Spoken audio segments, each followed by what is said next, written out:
This is the Scorecard, where you score the latest sports news and in-depth views. I'm Anton Roxas. On the Scorecard tonight,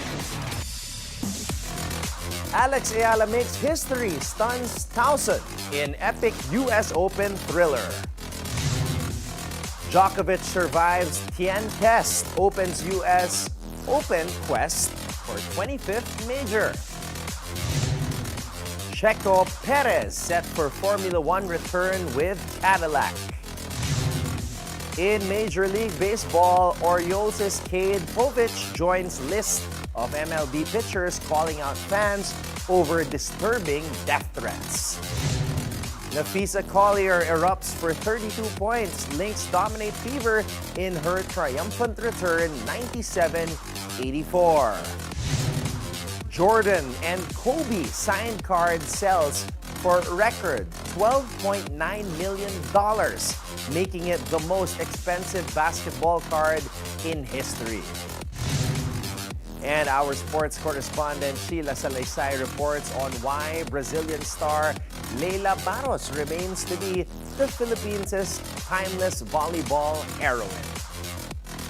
All the headlines and more on the Scorecard tonight, the 25th of August. Now, here's our roundup. Filipino tennis sensation Ayala has just delivered a match for the ages, where the Philippines either stayed awake or woke up to electrifying news as the first Filipino ever to capture a major main draw singles win in the Open era, outlasting Denmark's Clara Tauson in a heart-pounding first-round showdown at the U.S. Open. The 20-year-old Ayala battled through a roller coaster three-set clash, 6-3, 2-6, 7-6, inside the USTA Billie Jean King National Tennis Center in New York. Ranked number 75 in the world, Ayala pulled off the comeback of her life, rallying from a 1-5 hole in the deciding set and saving multiple match points before triumphing in a marathon that stretched nearly 2 hours and 40 minutes. The Filipino crowd turned the arena into a sea of noise and pride, roaring with every rally, every serve, every swing, as Ayala fought back against world number 15, Tauson. When the Danish star's final shot sailed long, Ayala collapsed to the court, overwhelmed with emotion before leaping up in triumph and saluting the crowd. It's so special, they make me more and more special. To be Filipino is something I take so much pride in.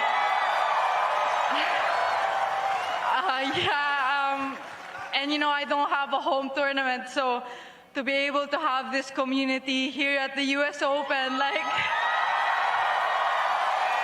I'm so grateful that they made me feel like I'm home. The win is already a monumental victory for Ayala, who had been sidelined for nearly a month with a shoulder injury, proof of her grit, her heart, and her burning desire to bring honor to the country.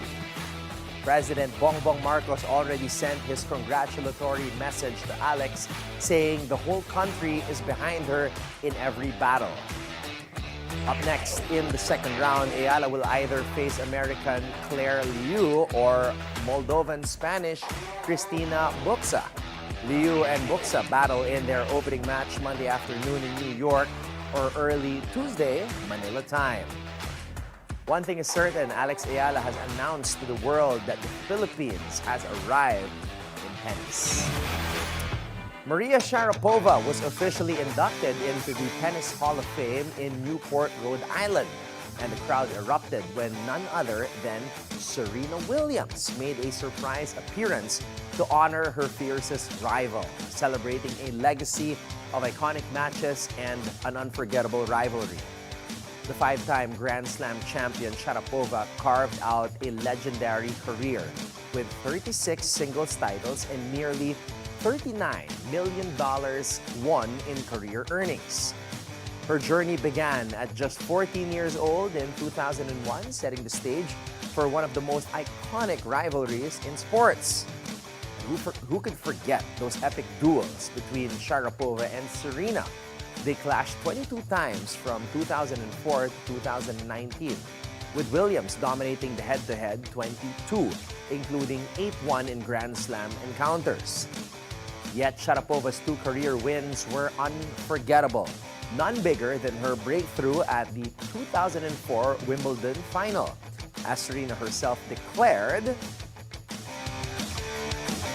"So tonight is my honor as her former rival, her former fan, and now her forever friend, and one of the world's greatest sports heroes of all times and champions, to welcome Maria Sharapova." Two legends, one rivalry forever etched in the history of tennis. Meanwhile, Novak Djokovic turned back the clock and showed why he's still the master of Grand Slam tenacity. The 38-year-old Serb fought through blisters, fatigue, and even a heated argument with a chair umpire to prevail over American teenager Learner Tien 6-1, 7-6, 6-2. This was no ordinary first round. Djokovic, swapping his Wimbledon whites for a sleek all-black look, secured his 80th win at Arthur Ashe and extended his incredible run to 75 straight opening round Grand Slam victories, a record that dates back to the start of the Open era in 1968. Now, the match had its twists. The 7th seed overcame a time violation and a testy exchange with the umpire, then blasted through the first set in just 20 minutes. Then fought hard in the second, pushing Djokovic to the edge, but crumbled in the tiebreak. After medical attention for a foot blister, the four-time U.S. Open champion broke early in the third and never looked back.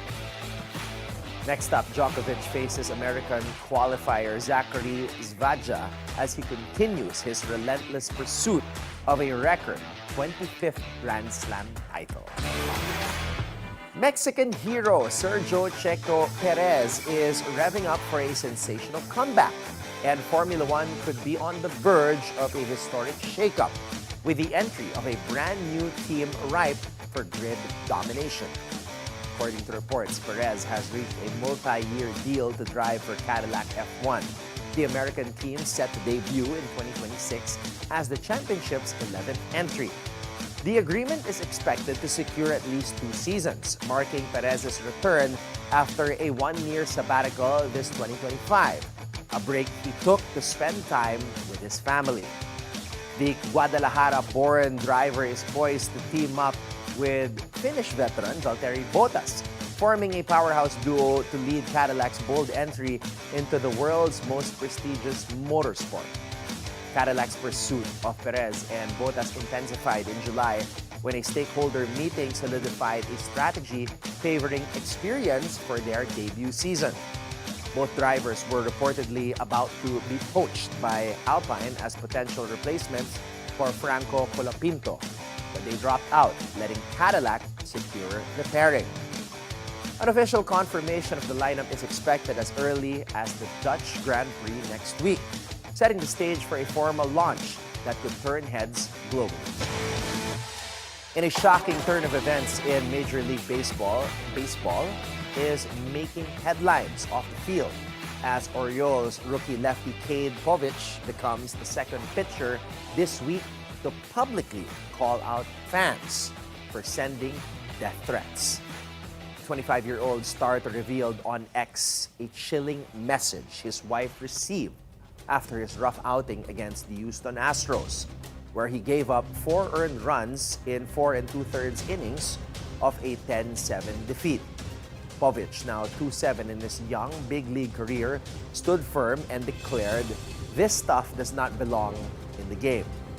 Earlier this week, Seattle Mariners reliever Taylor Saucedo and his girlfriend shared similar threats following a disastrous outing in Philadelphia, while Astros pitcher Lance McCullers Jr. had also dealt with the same earlier this season. From social media screenshots to police investigations, these ugly incidents are exposing a darker side of sports fandom, one that's raising serious questions about the line between passion and toxicity in professional baseball. After missing 7 straight games with a right ankle sprain, Napheesa Collier made her presence felt immediately, dropping 32 points and pulling down 9 rebounds to power the Minnesota Lynx to a 97-84 victory over the Indiana Fever. With the win, the Lynx improved to a league-best 37 record, solidifying their status as title favorites. On the other side, it was another tough night for the Indiana Fever, who slipped to 19-18, just barely holding on to the 8th and final playoff spot. Kelsey Mitchell tried to keep them in the game, pouring in 26 points. But the Fever's injury woes continued to take their toll. Caitlin Clark remained sidelined for a 15th straight game due to a groin injury. While the team has already lost 3 guards for the season, Sophie Cunningham with an MCL tear, Sydney Colson with an ACL injury, and Ari McDonald with a foot fracture. To make matters worse, Chloe Bibby was also ruled out with a knee injury against the Lynx. Collier's return couldn't have come at a better time for Minnesota, and with the playoffs looming, the Lynx look even more dangerous with their star back in MVP form. History was made at the auction block as a rare basketball treasure signed by Michael Jordan and Kobe Bryant shattered records, selling for an astonishing $12.9 million. The 2007-08 Upper Deck Exquisite Collection Dual Logo Man autographs Jordan and Bryant card was sold by Heritage Auctions in the United States, with 82 bids pushing it far beyond its original estimate of just over $6 million. This historic sale topped the previous record held by the 1952 Topps Mickey Mantle card, which went for $12.6 million in 2022. However, the Jordan Bryant masterpiece still ranks second overall among all sports collectibles, behind only Babe Ruth's legendary 1932 World Series called shot jersey sold for $24.12 million last year. Heritage Auctions director Chris Ivey called the card the pinnacle for modern collectors, a true holy grail that can never be created. Michael Jordan won 6 NBA titles with the Chicago Bulls. Kobe Bryant captured 5 with the Lakers, and together, their legacy now lives on with the most valuable basketball card ever sold. And now, here's your daily dose of sports lingo. What is a slice in tennis, and why is it so tricky to return? A slice is a shot hit with a backspin, which makes the ball slow down and stay low after it hits the court. It can force your opponent to bend or lunge forward, disrupting their rhythm and giving you the upper hand. Players often use it to change pace, defend under pressure, or set up an attacking shot. Mastering the slice requires precision, timing, and a light touch on the racket. The next time you watch a match, pay attention to the slice. It's a simple-looking shot, but one that can turn the game around. It's time for our off-court buzzer. Roger Federer has done it again. Long after his last match, he's still making history. The Swiss icon has become the 7th athlete ever to join the ultra-exclusive Billionaire Club, a feat confirmed by Forbes. With a net worth now soaring to $1.1 billion, Federer's legacy is no longer just about trophies and titles. It's about global dominance on and off the court. His secret weapon, a minority stake in Swiss sportswear brand On, combined with a staggering fortune from endorsements, making him tennis's second ever billionaire after Ion Tiriac. For 16 straight years, Federer was tennis's highest paid player, even out-earning his rivals Novak Djokovic and Rafael Nadal, despite taking home less in prize money. Back in 2020 alone, he raked in $106.3 million before taxes, more than any athlete in the world. Federer now stands shoulder to shoulder with legends like Michael Jordan, Magic Johnson, LeBron James, Junior Bridgman, and Tiger Woods, elite names in sports and business. But the new generation is already chasing his shadow. Carlos Alcaraz tops the Forbes list of active tennis earners for the second straight year with $48.3 million, closely followed by world number 1, Jannik Sinner, with $47.3 million. And at just 20 years old, Coco Gauff surged to third with $37.2 million, claiming the title of top-earning female athlete. For the first time in over a decade, the top 3 earners in tennis are all under 30, sending a clear message. The future is here, and it's more profitable than ever. And that's our roundup for tonight, the 25th of August. When we return, our sports correspondent Sheila Salaysay reports on why Brazilian star Leila Barros remains to be the Philippines' timeless volleyball heroine. So better keep it here on The Scorecard.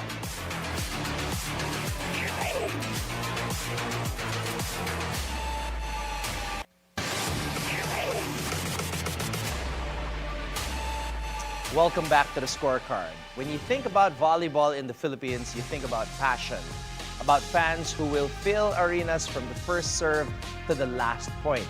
And more than 2 decades ago, one woman stood at the center of that passion and became an inspiration to a generation of Filipino fans who are not quick to forget and who can't wait to give their heroine an unforgettable homecoming. Our sports correspondent Sheila Salaysay reports on how Leila Barros captured the Filipinos' admiration and the whole nation's heart.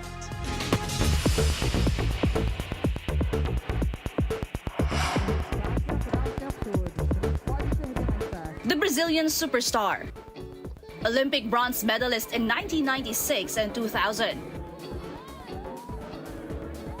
was not just a player on the court. She was a presence, a force, a face that Filipino fans embraced as their own. In 2000, she walked into Manila as an athlete and walked out as an icon. And now, she's coming back. Leila Barros, who became a senator in Brazil, the first woman elected to that position back in 2018, has confirmed her attendance for the semifinals and finals of the Philippine-hosted FIVB Men's World Championship at the Mall of Asia Arena on September 27 and 28. This is more than just a visit. This is full circle. A legendary player who once electrified the court, now returning as a public leader, ready to inspire on a different stage. And think about this, the timing. One of the biggest volleyball tournament ever hosted in the Philippines. And the return of one of the sport's most beloved figures. Barros' story also reminds us that volleyball isn't just about points on the board. It's about people, about connection, about icons who bridge nations through sport. And when Leila steps into that arena, the energy won't just be about the players on the court. It will be about memory, about the magic of a return 25 years in the making. In a tournament built on passion and power, her presence might just be the story that lights up the finals. Reporting for The Scorecard, Sheila Salaysay, Bilyonaryo News Channel. Up next, 2 players, 2 styles, 1 spot to capitalize on the madness Ayala just started. Will Buxa's experience win the day? Or does Liu channel that comeback spirit into an upset? It's called the US Open drama, friends. So tune in, lock in, and keep your eyes on the prize.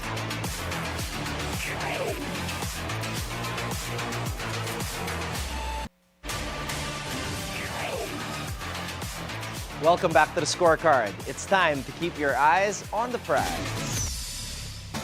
Let's just go ahead and say it. Alex Ayala's comeback win over Clara Tauson has flipped the script. Filipino Pride just delivered one of the most electrifying major breakthroughs of the year, rallying from 1/5 in the final set to win 7/6. Now, the court she just conquered becomes a minefield setup for whoever dares walk through next. That's where Cristina Buxa and Claire Liu come in. Ayala's surge sets a tone. Major heartbreaks are real, and the energy pulse is off the charts in New York. So, When you see Buxa versus Liu next, know this, that energy is contagious. Cristina Buxa arrives off mixed form, hovering just outside the top 90 and with a 48.7 win rate in 2025. But she's nothing if not dangerous. Her serve is solid. She's got doubles pedigree, WTA 1000 Madrid champ, and she's beaten big names before, Donna Vekic included, dropping her in straight sets at Wimbledon and defeating Emma Raducanu in Singapore. Now, Clara Liu's the American script, former junior #1 Wimbledon girls champ, but her ATP level numbers are a little bit iffy. Currently down around the 380s in ranking and hovering under 500 this season. Still though, she's got fight, and the crowd will love a homegrown underdog story.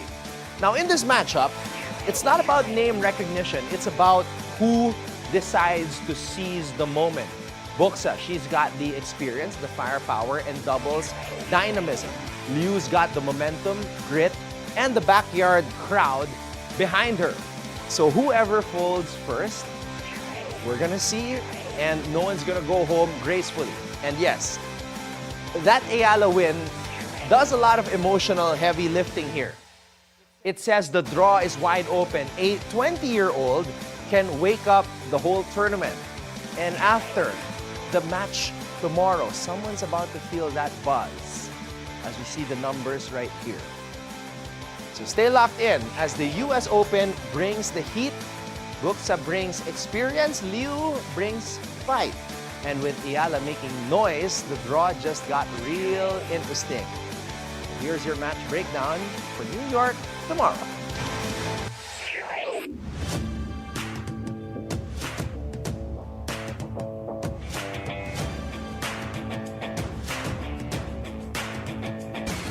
And that's a wrap on our US Open preview. It's a clash of experience and promise. With New York as the backdrop, the lights are bright, the stakes are high. And don't forget, Alex Ayala, the pride of the Philippines, already making history, is out to prove that she belongs on tennis's biggest stage. So tune in, lock in, and as always, keep your eyes on the prize. Before we go, think on this. From a rising star on the WTA Tour who is breaking barriers and blazing the tennis trail for Filipinos and is inspiring a whole nation to believe they can make it on the global stage. Alex Ayala said, "I'm always in the mood for more history. This match is one for the books for me." And with that, thank you for joining us tonight. We'll see you again tomorrow on the Scorecard, where sports is our business and business is our sport on the Bilyonaryo News Channel. This is Anton Roxas. Have a blessed evening, everybody. Good night.